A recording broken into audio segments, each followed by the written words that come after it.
when Daniel casually suggested for the 8th time that one of his students should be my bridesmaid.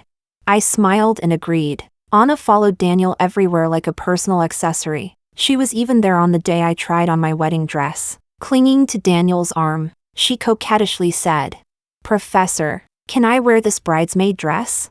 Daniel said he wanted to respect my opinion, but still agreed indulgently. I looked at the bridesmaid dress she had chosen, more extravagant than my own wedding gown, and smiled gently. Of course, Anna looks the most beautiful in this one. After all, the main character of this wedding was never going to be me. In 3 days, I would be leaving the country to study abroad. Chapter 1. Daniel had once been a poor student sponsored by my family. Before my family went bankrupt, we supported him all the way through his doctorate and even invested money to help him establish his own research group afterward. He lived up to it, from a small-town exam prodigy to a university professor. Everything went smoothly, successful and accomplished, admired by all. In the eyes of outsiders, Daniel was the most successful investment my father had ever made. After my family's bankruptcy, he kept his promise and married me, willing to give me a life free of material worries. But I knew clearly that all of this was nothing more than my parents' final request on their deathbeds.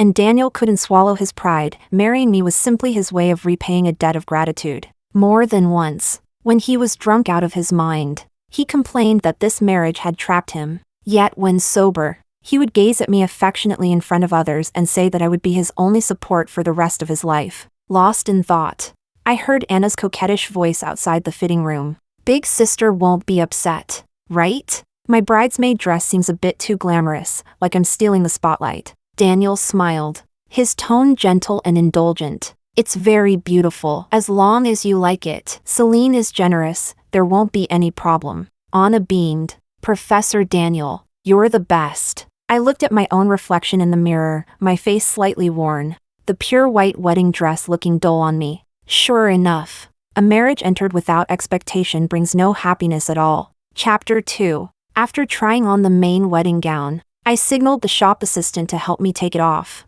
She looked surprised. "Miss Celine, aren't you going out to let your fiancé see it?" I smiled. "There's no need. Daniel wouldn't be looking forward to seeing me in a wedding dress anyway." I didn't want to feel disappointed once more through his eyes. When I stepped outside, Anna was joking around with Daniel, complaining that her dress was too tight and uncomfortable. Daniel teased her. "I think you've just been eating too much lately. All the project funding probably went into snacks, didn't it? Your senior even complained that the lab bench was full of potato chip crumbs. It must have been you. You little glutton." Anna stomped her foot and pouted. "No way. I've actually lost weight recently. If you don't believe me, feel my waist." The two of them flirted shamelessly, as if no one else existed. Even the shop assistants stared in shock, then turned to me with sympathetic looks. Only when I came out did Daniel finally react. "Already done? That was fast." "Yes, that one from just now will do. I have something else to take care of. I'll head out first." Anna immediately said. "Celine, are you angry?" "I'm sorry, I really didn't mean to steal your spotlight today." "I apologize." Before I could respond, Daniel frowned and said unhappily, "What are you apologizing for? You didn't do anything wrong." Then he turned to me with a stern face and snapped. "Celine, I've noticed you've been acting more and more off lately. Your temper keeps getting worse. If you'd just soften up with me a little." Soften up? Daniel must have forgotten that over these years, I'd softened up far too many times in his house, so many that I once forgot that 5 years ago. We had both graduated as master's students from top-tier 985 universities. Later, when my family suffered misfortune, my parents, wanting me to have someone to rely on for the rest of my life, used their past kindness as leverage and made Daniel agree to marry me. For 5 years, in the name of his fiancée, I handled everything for him. Before my father passed away, he even entrusted the entire company to Daniel. My family had poured too much effort into him. The sunk cost was too great. It once made me feel unable to walk away. But later, as Daniel's reputation grew and his value skyrocketed, he became the most sought-after golden bachelor among university professors. When he casually mentioned that a lively, energetic new graduate student had joined his research group and suggested that Anna be my bridesmaid, I finally woke up. Daniel didn't want to be criticized for forgetting past kindness, so he reluctantly fulfilled the engagement. But in the end, gratitude like this could never last. Chapter 3. After returning home from the bridal fitting, Daniel threw a huge tantrum. He accused me of treating Anna unfairly. If you didn't want Anna to be your bridesmaid in the first place, you could have just said so. There was no need to make things so difficult for her. Was there? I said nothing and quietly packed my things. Daniel continued complaining and blaming me, even when he slammed the door and stormed out. He didn't notice that half of the wardrobe was already empty. In this so-called marital home, there was shockingly little that belonged to me. Once everything was packed, it amounted to no more than 2 suitcases. I opened my phone and checked my email again. The professor from the research group in Germany had sent me the online preparatory course schedule. In 3 days, I would be leaving this place that had confined me for 5 years. Daniel didn't come home that night, but I saw photos of him and Anna in the lab on her moments. The caption read, "Late-night thesis revisions. Professor, you're really something." 2 teary-eyed emojis followed, looking helpless, yet faintly smug. A student from the same research group commented below, "Isn't Professor Daniel about to get married? Why is he still so busy?" Anna replied, "So what if he's getting married?" I smiled, turned off my phone, and went to sleep. Chapter 4. The next morning, I went to visit my parents' graves. I knelt before the tombstones and bowed 3 times. "Your daughter is unfilial. I'm afraid I'm going to go against your final wishes." In the black and white photo, my mother's smile was gentle and kind. I remembered how she had held my hand on her deathbed, wanting to say something yet stopping herself again and again. In the end, leaving me alone in this world filled her with too many regrets. In the afternoon, I went to the mall to buy necessities for studying abroad. By the time I got home, it was already 9 o'clock. Daniel wasn't back. The house felt cold and empty. I called him. An impatient voice came from the other end. "Anna's birthday. I'm not coming back tonight." I opened my mouth, wanting to ask him whether he knew today was the anniversary of my parents' deaths. But when the words reached my lips, I felt there was no point. So I replied gently, "All right. Wish Anna a happy birthday for me." For no apparent reason, Daniel suddenly exploded in anger. "Celine, do you really not care at all anymore? If you don't want to be my wife, there are plenty of women out there lining up to marry me." I let out a bitter smile. For these 5 years, I had dreamed of marrying him. Yet when the day truly arrived, I hesitated, because I didn't want to spend the next 10 5-year stretches of my life beside him. Day after day, Anna's dorm lost power. "I'm not coming back tonight. Suit yourself. Have fun." With that, I hung up. Chapter 5. I was awakened in the middle of the night by loud noises upstairs. The alcoholic husband was beating his wife again. It had happened several times before, but each time it ended without consequences after neighbors called the police to mediate. But tonight, the shouting and hitting never stopped. It seemed no one had called the police, and I couldn't endure it anymore. I dialed 110. Then I grabbed a kitchen knife and rushed upstairs. When the door opened, a stench of alcohol hit me in the face. The man's expression was vicious as he barked, "You bitch. What do you think you're doing?" I calmly raised the knife in my hand. "Try hitting a woman again. See what happens." Perhaps the icy, unhinged look about me sobered him up halfway. "Crazy woman. Completely crazy. You think you can kill me or something?" I looked past him at the woman behind him. She was cowering in the corner, her gaze fearful. But in the instant our eyes met, a trace of resolve suddenly appeared in her eyes. The man glared at me viciously and raised his hand, trying to strike. At that moment, the woman behind him suddenly swung a baseball bat and brought it down hard on his back. The man cried out in pain and collapsed to his knees. Just then, the police arrived and quickly subdued him. We were taken to the police station to give statements. While registering our information, an officer asked whether I needed them to notify my family. "No," I said. "I don't have any family." Chapter 6. Daniel arrived a little after 5 in the morning. The property management had notified him that I'd been taken away by the police. When he entered the station, impatience was written all over his face. He rushed up to me and launched into a barrage of accusations. "Why are you meddling in other people's business? Which neighbor is as nosy as you? A husband and wife fighting is their own affair. What does it have to do with you? We're about to get married. Can't you just behave yourself for once?" It won't happen again. Only then did his tone soften, and he finally noticed the injury on my hand. Forget it. I'll take you to the hospital. It's fine. Just a minor injury. When we walked out of the police station, I saw Anna sitting in the front passenger seat of his car. Inside were birthday decorations that hadn't been cleaned up yet. So I walked to the roadside to hail a taxi. Daniel grabbed my arm. What's wrong with you now? I looked at him quietly and suddenly felt exhausted. Daniel, I didn't rest well last night. Can I just go home?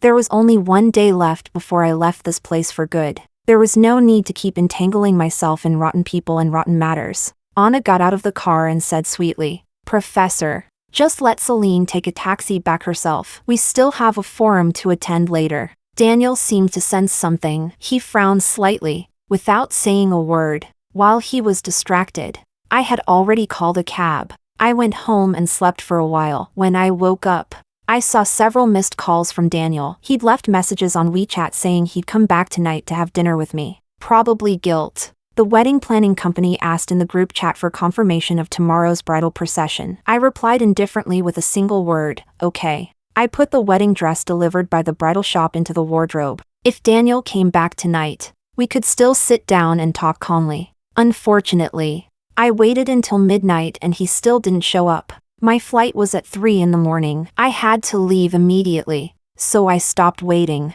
picked up my suitcase, and prepared to take a taxi to the airport. Just as I was waiting by the road, a car slowly pulled up in front of me. Where are you going? I'll give you a ride. Chapter 7. The car window rolled down, revealing a face covered in bruises. The woman from upstairs, the one who had been abused by her husband, gave me a smile uglier than crying. There was a car accident on Nanhui Road. Traffic's blocked. If you call a ride now, you'll have to wait at least half an hour. She glanced at my luggage and said calmly, Airport, right? She got out of the car, put my suitcase into the trunk, then opened the passenger door and gestured for me to get in. I hesitated for a moment, then got into the car. Her driving skills were superb. She avoided the congested ring roads, stayed off the overpasses, and got me to the airport in just 1 hour. When I got out, she wished me a safe journey. I reached out and hugged her. She leaned against my shoulder and told me her name was Lily. She had once been one of the best female race car drivers in Jiangqing. Last night, if I hadn't shown up, she had planned to die together with her abusive husband. You and I, we shouldn't be trapped here. After saying that, Lily got back into the car and drove away. 8 hours later, the plane landed in Germany. The moment I turned on my phone, I received a call from Daniel. He angrily demanded to know where I had gone. The wedding convoy was waiting downstairs like a bunch of fools. All the guests are already at the hotel. How am I supposed to explain this to everyone? I heard Anna's voice on the other end of the phone. How could Celine be so irresponsible? Isn't she just making a joke out of everyone? Professor, don't worry, I'll think of something right away. Think of something? You're wearing a bridesmaid dress more extravagant than the bride's. Aren't you the ready-made bride? Daniel, let's break up. There was a 3-second silence on the other end, followed by Daniel's furious outburst. Celine, are you fucking with me? At that moment, I felt no pleasure of revenge, only a calm sense of release. Celine, say something. What do these 5 years mean to you? Huh? Daniel was a refined professor who rarely used profanity. It seemed this time, he was truly enraged. Chapter 8. I hung up the call, then removed the SIM card and snapped it in half. A new country, a new life, a new Celine. The 3 years I spent pursuing my doctorate in Germany became the most important 5 years of my life. During my studies, Daniel used every connection he had to track down my address. On Christmas Day, he stood downstairs at my dormitory holding a bouquet of flowers, waiting for me for a long time. I stood on the second floor, watching the snow fall heavily, landing on his thin suit jacket. I remembered that winter years ago, he had stood outside my house the same way, wearing a drafty cotton coat, begging my father to fund his research group. Daniel was a thoroughgoing ambitionist. In his world, success outweighed everything. So when he realized I had slipped out of his control and could no longer be conquered, he began to reassess me. My roommate asked, "Aren't you going downstairs to take a look? That man has been standing there almost all day." I lowered my head to revise my paper and replied without looking up, When he can't keep up the act anymore, he'll leave on his own. Daniel stayed in Germany for 3 days, using all his connections to smooth things over for me with professors and classmates. Everyone knew I had a wealthy pursuer. I neither denied it nor confirmed it. If Daniel was willing to use his resources to help me, all the better. Whether it was guilt or something else didn't matter. What mattered was that I benefited from it. That was the key point. In my 2nd year in Germany, Lily sent me a gift and told me that Daniel and Anna had moved in together. The two of them appeared everywhere as a pair in their residential community, looking just like a loving married couple. To avoid gossip at school, Anna voluntarily withdrew. Giving up her graduate studies was probably the stupidest decision she would ever make in her life. I looked at the photos Lily sent. Anna was holding Daniel's arm, her face full of happiness and sweetness. She thought she had found true love, one worth trading her future for. Chapter 9. The most laughable thing was that just a month earlier, Daniel had specially flown to Germany to celebrate my birthday. He bought a cake and gifts. Sitting downstairs at my lab building, playing the role of a devoted male lead hopelessly in love. In the end, I threw the cake into the trash. The gift was an expensive laptop, still useful, so I kept it. My roommate said I was cold-hearted. So handsome and successful. And he's chasing after you, don't you feel anything at all? I scrolled through Anna's social media. Her latest post showed a lavish 4-dish meal with soup. The caption read, "Waiting for our professor to come home." Daniel appeared occasionally in her photos, though always with only an impatient side profile. By the 3rd year, Daniel came to Germany far less often. Lily told me Anna was pregnant, with more than 4 months left until the due date. Recently, she had been causing a lot of trouble because Daniel hadn't registered the marriage with her, nor given her a grand wedding. Lily lived upstairs and could often hear their arguments at night. Pregnancy had made Anna emotionally unstable. In the middle of the night, she would threaten suicide again and again, drawing the Women's Federation to come mediate several times. This seriously affected Daniel's professional title evaluation. One late night, I received a call from Daniel. He was drunk. "Celine, I miss you so much. I really miss you." He was probably regretting it. Anna was no longer lively and full of vitality like before. She had become sensitive, suspicious, irritable, and hysterical. Yet Daniel had never once thought about why things had turned out this way. I remembered that day at the hospital bed, when my mother held my hand and closed her eyes with relief. She thought she had found someone I could entrust my whole life to. But how could she have known that staking a woman's entire future on another man was, in itself, a gamble?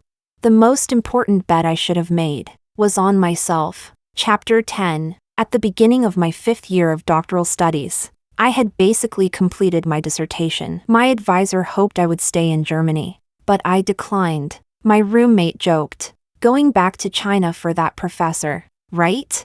I smiled and nodded. Of course I was returning for Daniel, after all. My parents' company was still in his hands. That biotech company, I still held 50% of the shares. It was the dowry my parents had left me. Over the years, Daniel had run the company very well. For that, I should thank him. On the day I returned home, Lily came to pick me up at the airport, just like 5 years ago, when she had sent me off and told me that neither of us should be trapped there. She had cut her hair short and was wearing a sleek racing suit. Hanging from the rearview mirror was a souvenir from her rally championship. In these 5 years, she had successfully divorced and fulfilled the dreams she'd had when she was young. Last year, a kind-hearted person transferred me some money to sponsor the purchase of this car. My fingers gently brushed over her championship memento. "Is that so? That really is lucky." She turned to look at me, and we exchanged a smile. "I've already rented a place for you. You can move in right away." "Thank you." The apartment was great, spacious, bright, and very close to Jiang University. Standing on the balcony, Lily handed me a can of beer. "So, what's your plan next?"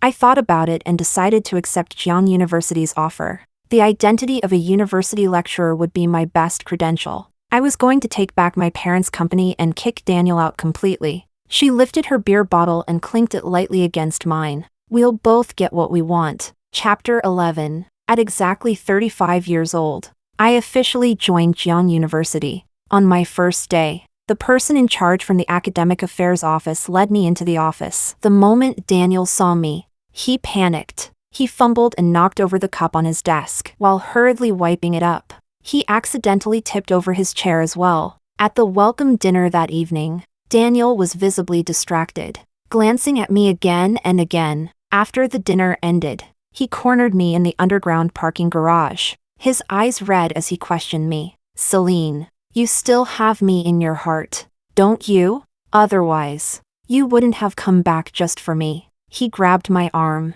desperately seeking an answer. "Celine, I can't understand it. I really can't. Why did you leave right before our wedding back then? Do you know how much pain I've been in all this time?" Pain? He and Anna had even had a child. Did that still count as pain? I stepped closer to him. Daniel's pupils shrank sharply. He looked flustered, instinctively swallowing. "Daniel, if you can't figure it out, then go die." After saying that, I shook off his hand and turned around, only to see Anna standing there, holding a child, having come to check on him. The moment she saw me, her emotions completely collapsed. "Celine, it's been so many years. Why won't you just let Daniel go? You were the one who abandoned him first, and now you come back shamelessly to entangle yourself with him." Anna had changed a lot. She was only 28, but the exhaustion in her eyes gave her a weariness that didn't match her age. The child in her arms cried nonstop. She tried to comfort him until she was utterly drained, finally collapsing onto the ground and breaking down in tears. "You're all bullying me, Celine. You'll die a horrible death." I looked at her coldly. Anna would never understand that stealing a man is the most pointless thing in the world.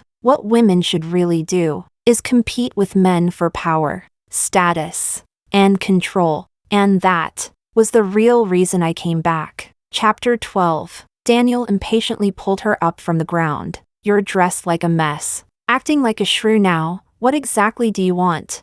Anna glared at him. "So you lied about working overtime just to rekindle things with your old lover. Is that it?"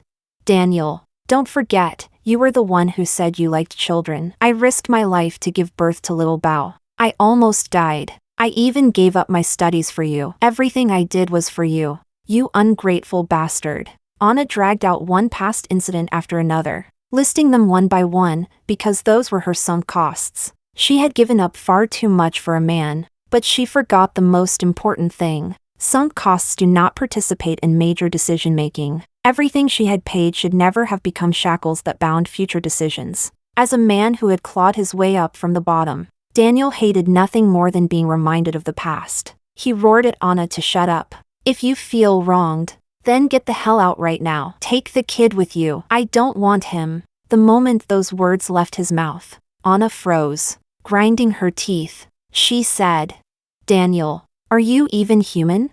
But in the very next second, she turned her hostility toward me. "Celine, this is all your fault. You bitch. Before you came back, everything was fine. The moment you returned, everything went to hell. You just couldn't stand seeing me live well, so you deliberately came back to ruin my marriage." I walked up to her and spread my hands. "Is that really the case?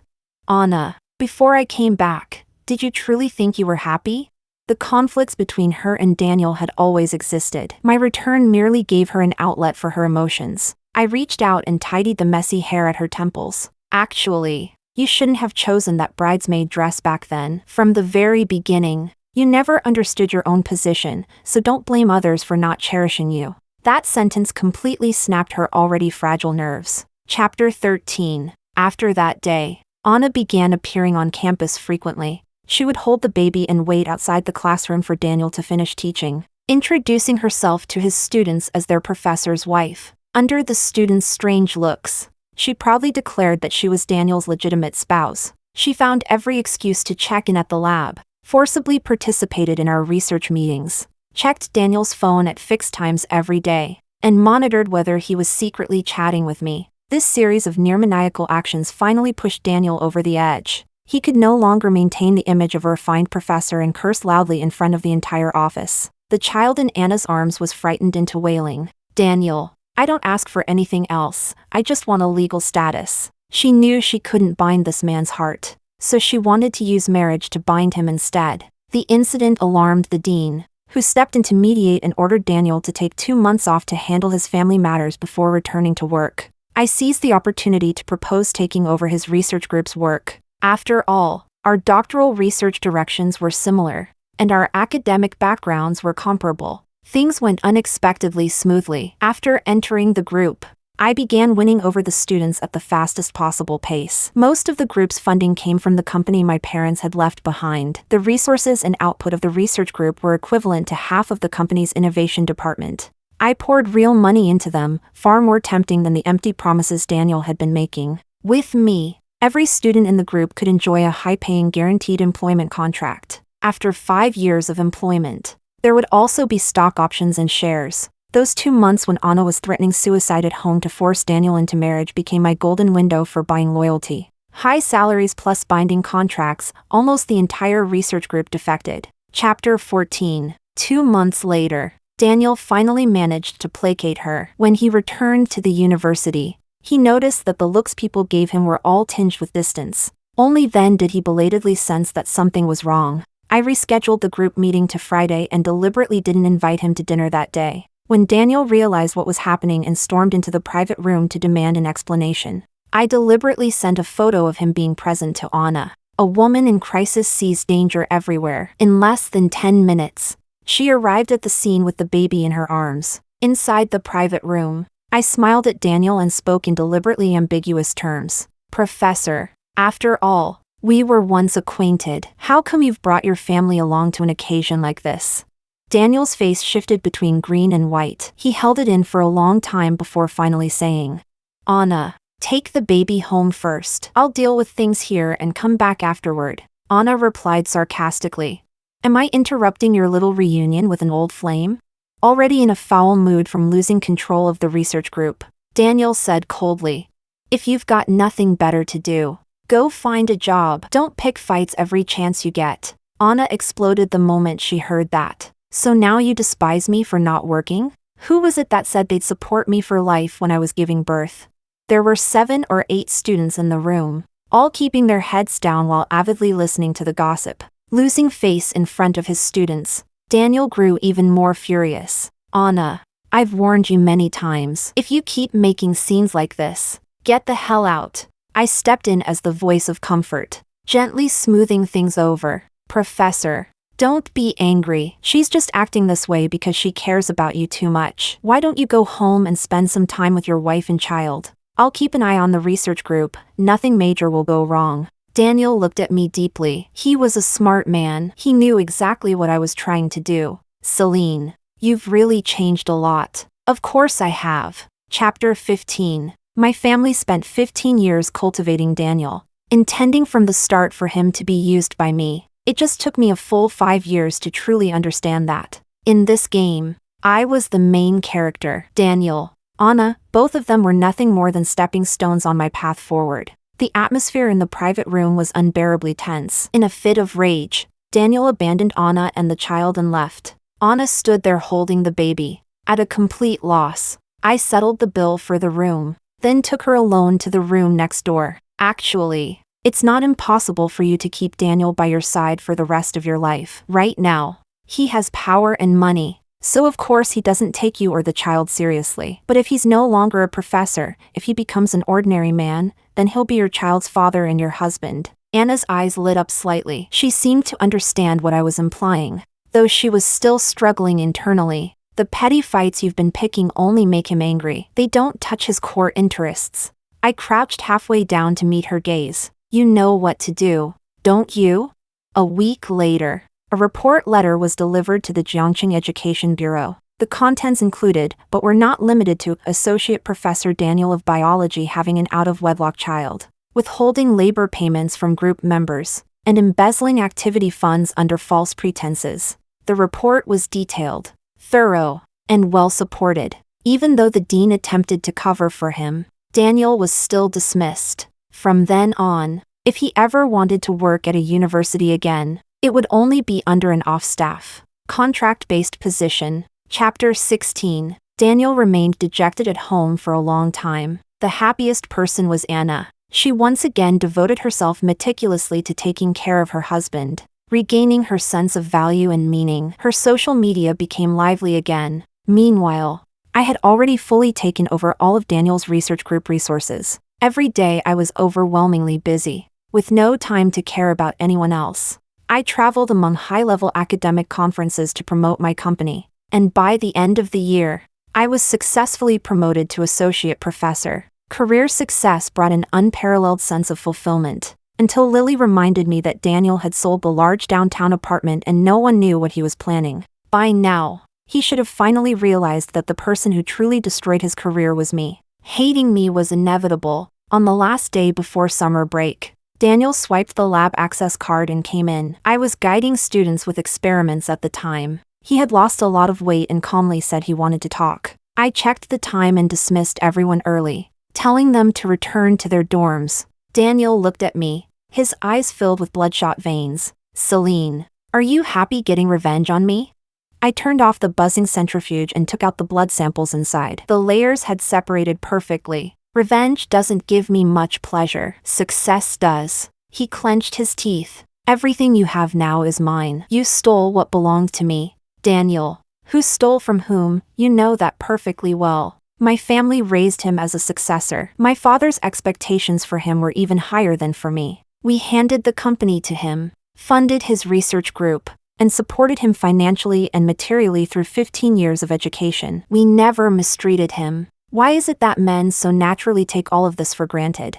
Even during the 5 years I stayed by his side, swallowing my pride, he never once mentioned the kindness my family showed him. Chapter 17. Daniel finally couldn't keep up the act. "Celine, you can forget about kicking me out of the boardroom. I built this company with my own hands. When your family went bankrupt, it was your father who begged me to take over this mess." I smiled gently. "Yes, of course I remember. That's why I always make a point of thanking you by name at every shareholders meeting." "Oh, sorry, I forgot. You weren't invited to the last few shareholders meetings. No wonder you didn't know." "Daniel, I heard you sold your apartment. Can't make ends meet anymore? What a pity. After all these years of struggle, that place was the only thing still worth some money. Consider it the last bit of goodwill my family left you." His gaze darkened as he stared at me. "What do you mean by that? When you took over the group, didn't you read the contract my father gave you? The shares and options in your hands only entitled you to dividends. Once you leave the company, you take nothing, not a single cent. Over the years, after paying off the mortgage on that apartment with his dividends and professor's salary, he probably had very little left. Now, you've been completely kicked out." I said it with a smile. He was utterly enraged. His hand came down in a sharp slap. A crisp sound echoed. I didn't dodge. I let the corner of my mouth split and bleed. "Daniel, you should have known from the start, if you're living off someone else, you'd better behave like it. You should have been grateful to my family, instead of flirting with Anna and carrying on an affair right under my nose. What a pity, nearly 40 years old, and you ended up with nothing." He completely lost control, grabbing my neck with both hands and cursing me as a venomous woman. Struggling, I smashed the glass test tube on the table and stabbed the shards viciously into the back of his hand, then slammed the fire alarm. Only then did Daniel come to his senses and flee in panic. Glass cut into my palm, blood streaming down my arm. I calmly watched the blood snake its way downward, then lifted my head and spoke to the police who rushed in. The assailants stole my Van Cleef Arpels bracelet. Home invasion, assault, robbery. Every sentencing buff stacked to the maximum. Chapter 18. The lab surveillance coverage wasn't complete, but it did capture the part where Daniel attacked me. I was never a good person to begin with. The bracelet was slipped into his pocket during the struggle. My movement was discreet. So much so that even Daniel himself didn't realize it. My injuries weren't serious, but if I had 3 points of damage, I would amplify them into 10. Photo documentation, medical examination, injury assessment. After going through the full procedure, it was more than enough to ruin him completely in public opinion. The case moved quickly. By the next morning, he was arrested. Daniel flatly denied the robbery, but when the bracelet was found in his pocket, disbelief filled his eyes. I hired the best lawyer in Jiangxing to handle the case for me. I had no other request. I just wanted him to rot in prison. During his detention, Anna came to my company holding the child, begging me again and again to withdraw the charges against Daniel. In just a few short years, She had gone from a youthful, radiant college girl to a hateful, resentful woman. Dropping the charges is impossible, I said coldly. You'd better pray that before your child comes of age, he'll at least get to see his father released from prison. Anna went berserk and rushed at me, trying to hit me, but security stopped her. Celine, are you really this cruel? You were lovers once, do you really have to destroy him completely? I let out a cold laugh. If you love him that much, why don't you take the child and go keep him company in prison?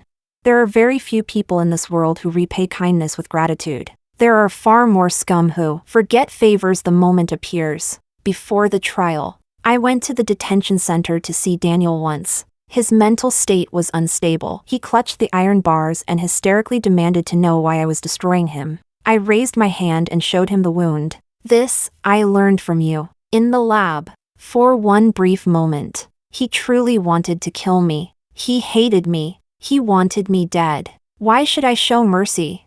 Besides, all I did was give him more than 10 years behind bars. I didn't take his life. He should be grateful. Daniel, do you remember what you promised my father that year when you were begging for funding? He suddenly burst into mad laughter. Your family raised me like a dog. Your father trained me like one. Wasn't it all just so I'd grovel at your feet? Celine, you're not a good person either. I smiled and replied softly. Of course not. If I were a good person, I'd have died long ago. Years of my family's kindness were reduced in his mouth to dog training. At that point, there was nothing left to say. Chapter 19. After leaving the detention center, I saw Lily's car parked outside. She waved at me. Perfect timing. Come watch my exhibition race. This year, Lily became the only female judge on the Jiangqing Racing Committee. She had already achieved a Grand Slam of honors and become, in every sense, the best racer. At the exhibition race venue, dust swirled in the air. I watched her car tear across the wide track, and her final drift landed perfectly steady. The stands erupted with fans cheering and shouting. The entire judges section stood up and applauded. I saw huge letters painted on the side of her car, CL. My initials. I never told her that the anonymous donation she received back then came from part of my doctoral scholarship.